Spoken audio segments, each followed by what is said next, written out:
Alright guys, we're doing Look After You by The Fray. Here's the intro.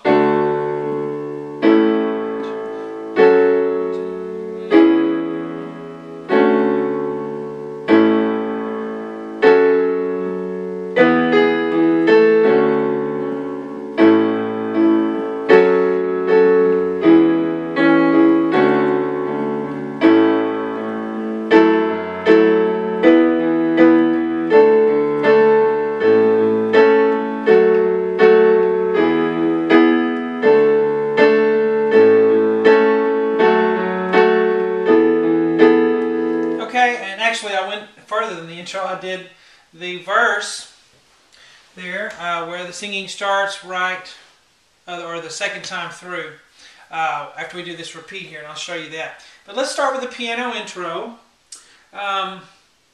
We start with an A, D, F sharp chord, which is essentially a D chord. I have a C sharp in parenthesis because when we come back and do it again, it's going to be a C sharp instead of a D. But the first time it's a D, just a plain D chord. I only have one letter written on the left hand, a D, but it's going to be a D octave, okay? So we're going to play that together. It's going to be a half note, so 2 counts. 1, 2. And then we're going to do A, C sharp, E. We're going to do an A octave on the left hand. Again, 2 counts. 1, 2. Then we're going to do C sharp, F sharp, A. Left hand on an F sharp octave. 1, 2. And then we're going to have a C sharp minor chord in first inversion, which is going to be C sharp, E, and G sharp. What makes it first inversion is the E on the left hand. Instead of C sharp being the bass note, E is. Okay, so 2 counts on that. 1, 2. Now this time we have, which if you just look at the right hand, it looks like an F sharp minor. But if you consider taking account the D, which you always should, the note in the left hand, we have a D major 7 chord. Okay, so if you look at a minor chord, F sharp, A, C sharp, all you do is add a third below it. It's really kind of like a minor chord on top of a bass note there. It's a way to think of it. Alright, so A, C sharp, F sharp, D octave, 2 counts, 1, 2, and then A, C sharp, E, A octave in the left hand, 1, 2. Now that chord is in what we call root position. It's just an A chord, and the A is in the bass, so it's not in an inversion, it's in root position. The bass note, the lowest sounding note, is what determines what inversion it is in. Alright, now we keep going. C sharp, F sharp, A. Left hand's on an F sharp. Okay, that is a F sharp minor chord. And now right here we're going to change up a bit. You hear that in the piano, bum, bum, bum, which is B, E, B. That's just an octave and a fifth. Or an octave and a fourth, sorry. Octave and a fourth. Left hand is on an E octave there. And bum, bum, we go bum, bum. So we go immediately to that G sharp, bum, bum, bum, and then an A octave. So the rhythm there is bum, bum, bum. So everything thus far has been 2 counts. 1, 2, 1, 2, 1, 2, and then bum, bum, bum, bum. And then we go immediately back. Have a repeat sign there. I guess I should have put it on this side maybe for clarity, but immediately, ba ba ba ba, immediately back. But this time, we're going to have a C sharp in the middle, which makes it a D major 7 chord there instead of the D.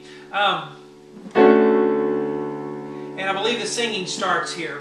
We're just going back through, and it's again just 2 counts. 1, 2. And then A, C sharp, E, or the same way I already did it. 1, 2, 1, 2, 1, 2, 1, 2, 1, 2. Now, right here at this point, when we're coming back through at the asterisk, don't play this chord. Just skip over here, and we're going to keep going.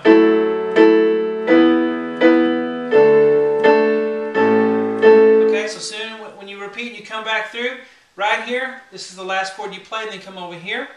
And we're going to do this. We're going to play each chord 2 times as a quarter note, giving it still 2 counts, but we're playing it on each count instead of playing it on 1 count and holding it for the next one. So A, E, A, which is an octave and a fifth. Left hand on an F sharp octave. 1, 2. And then we're going to go B, E, B. Left hand on an E, 2 counts, or 2 times. 1, 2. And then A, D, A.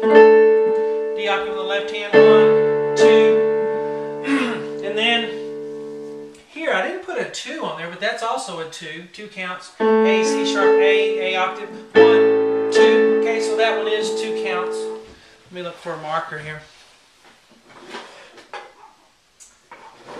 Well, I don't have one close by, so just mark that yourself. 2 there.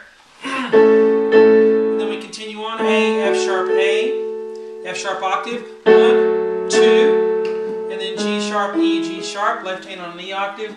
1, 2. And then A, D, A with left hand on a D. 1, 2.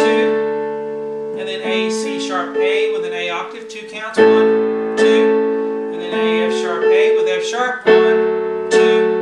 And then here we're going to do B, E, G sharp, A. Left hand's on an E, and we have this. Hear that? You'll hear in this, even when the piano kind of disappears, because that's what usually happens in this kind of thing. You'll start with the piano intro, and then the piano will kind of disappear, and you'll hear it a little bit here and there, but you know, we have to kind of do a little bit of guesswork on what the piano might be playing when we can't, when it's not really audible by what the other instruments are doing. But definitely we hear this A on the top all the way through almost the whole song. Bum, bum, bum, bum. And it's a E chord underneath that A on the top. You see, so that's where that dissonance comes from, because the A is important here on the top, and then we just change the chord underneath it. So this is B, E, G sharp. So there's your E chord, E octave on the left hand. We put the A on the top of it. We get that dissonance there. Okay, so we do this top line.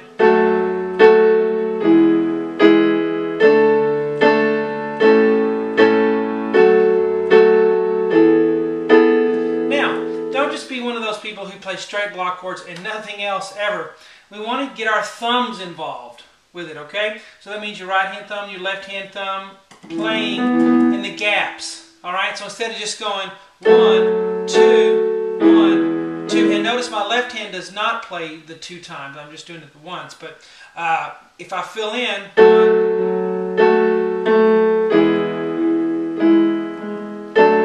oh, sorry.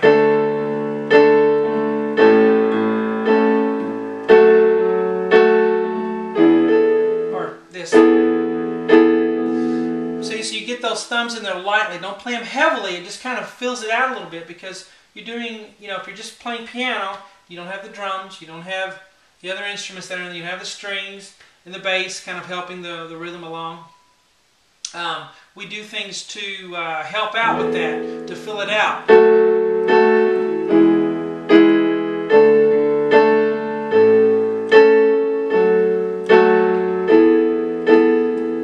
So there's your part 1. Part 2, of course, and part 3, if it takes a part 3, will be on webpianoteacher.com when I post this video for members.